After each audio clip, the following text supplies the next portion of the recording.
I'm going to welcome Tony Waters, who is the Senior Sales Director at Speedcast. Welcome, Tony. Thank you, Andrew. A lot of people may not understand what it is that Speedcast has been doing in Papua New Guinea for quite some years now. So perhaps we could start by just covering what it is you actually do. Okay, we are a telecommunications provider in Papua New Guinea and have done that for many years now, so 12 or so years.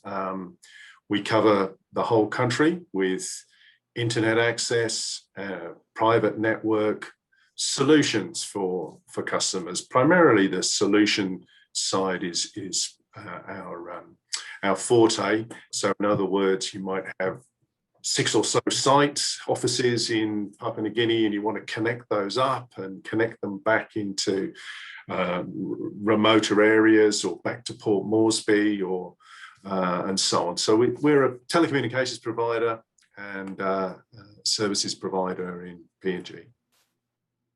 And how do you fit into the wholesale retail network that exists? So, for example, we have Dataco, which is the wholesaler in PNG. We have Digicel and B Mobile and Telecom as the retail arm. How does Speedcast fit into that picture? Okay, I mean we certainly are business delivery, business to business services. So we have a number of clients where we're delivering that private network or that internet services. Now, there's some occasions where there may be a company who have residential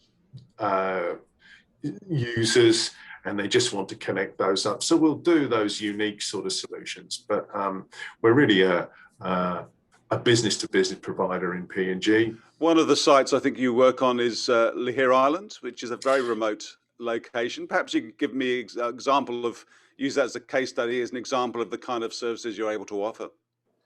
Yeah, I mean, in that particular instance, we've got a major client there on Lihir, Anichua, who we work very closely with, and they operate with us an O3B terminal, which is a satellite terminal with low latency in the MEO orbit, the medium Earth orbit, which gives us sort of low, it's almost fiber-like type service, which we then distribute around the island using wireless technology.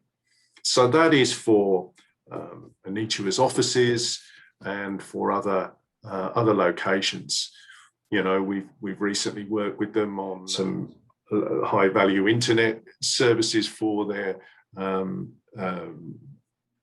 for barges in the Lihir Island to house people during a COVID situation. So it's been quite a unique time there. And I guess one of the advantages, as far as I understand, of that satellite technology, as you mentioned, the latency, that's about the speed or the distance between the satellite and the Earth, is it right? So the closer the satellite is to the Earth, the less wait time, the more reliability there is on the signal. Is that how it works? So yes, I mean, normally, you know, in the last 30 years, satellite has been at 35,000 kilometers above the Earth in the geostationary orbit. So you know, it takes a quarter of a second to go up and a quarter of a second to come back. So that half a second, you know, has been traditional for many years and used. Now, when that is one way, such as TV broadcasts, there's no issue with that. I think what has become more and more is that, you know, people need quick keystrokes and quick responses, and therefore using lower orbit to reduce that latency has been something that companies such as SES and others have approached, and other companies, to get these satellites into a lower orbit, which allows you much less than that half a second. We're talking about 150 milliseconds, for example, in a medium space orbit. Which obviously is what we're more used to in today's world. You know, quick keystrokes, quick downloads. That sort of is where people want to be. They don't want half a second half a second of latency is sometimes difficult. Hmm. There are many products to try and overcome that and buffer that, and cache pages and so on. But really, you need to try and reduce that latency if you to speed things up in today's world. I guess one of the challenges would be delivering a solution in a particular location using particular technology. Are you wedded to a particular technology, or is it a question for you of actually finding the right technology for the particular case you're presented with? And I think that is the point of Speedcast, is we're not tied to a technology. Right. But we can move across, in some cases we can use fiber. In other cases, we will use C-band satellite for high rain conditions. We can use C-band VSAT, or we may well use an O3B system, that what I was just describing, the lower latency service. Mm-hmm. And moving forward, we can look at the LEO services, which is even closer to the Earth, and therefore even lower latency. So that mix of technology is really where Speedcast has its forte across technologies. What would be the particular challenges of operating in a country like PNG?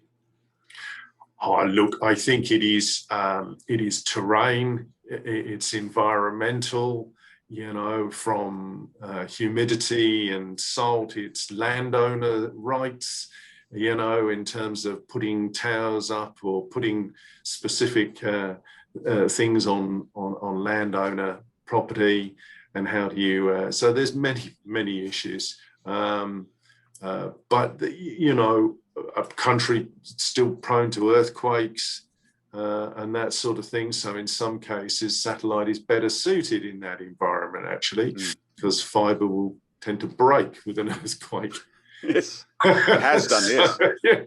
So satellite, particularly some forms of satellite, C-band has a bit more tolerance on moving, and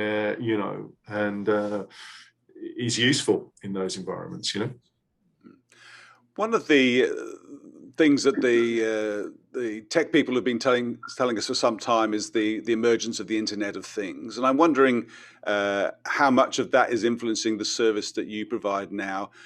More and more items are being connected to the internet, not just people and computers, but also devices, machinery, and so forth. Are you seeing that a trend as far as the work that you're doing in this region? Yeah, absolutely. Yeah, and we're involved in various trials where we're using some of that Internet of Things technology, both as for our satellite services as a backhaul.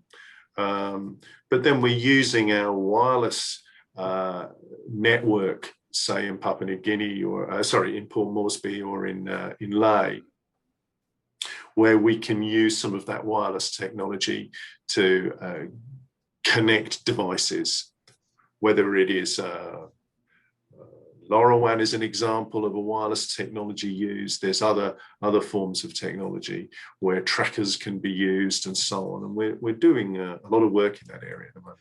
So I'm wondering, what is the shape of telecommunications to come? What are you seeing in your other markets, maybe the more developed markets, that you think is likely to come to PNG over the next year or two?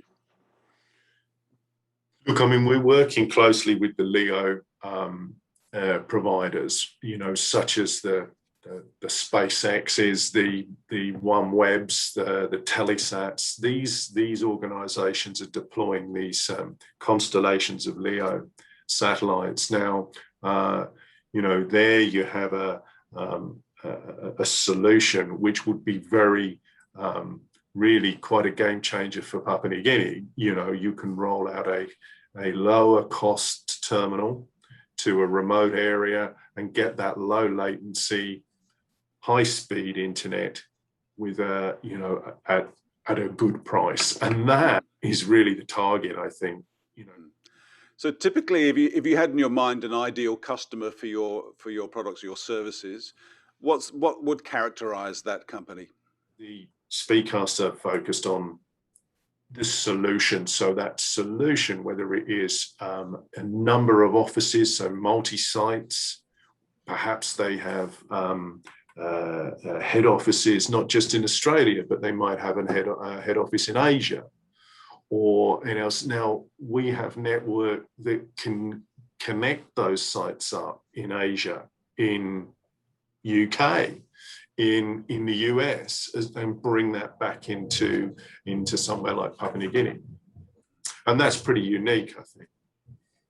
So that would be an ideal customer, would be a multi-site in Papua New Guinea, but headquartered elsewhere, and either needs that private network or internet access. And I guess also with the fact that travel is very problematic at the moment, the demand on internal communications is enormous, isn't it? Absolutely, yeah. I mean, we've seen that so much so now, that everybody's doubling speed in PNG, and thankfully that price has come down dramatically. A lot of people working from home in PNG now, so connecting up, residential houses and maybe using the office bandwidth for the home users. So this is something that's quite unique, and that's a nice little solution that we can do, which is, if they're not in the office and they've got some bandwidth in the office, we can use that pool of bandwidth to serve the homes. So being across all of those technologies gives us such a redundancy, a solution for a specific customer.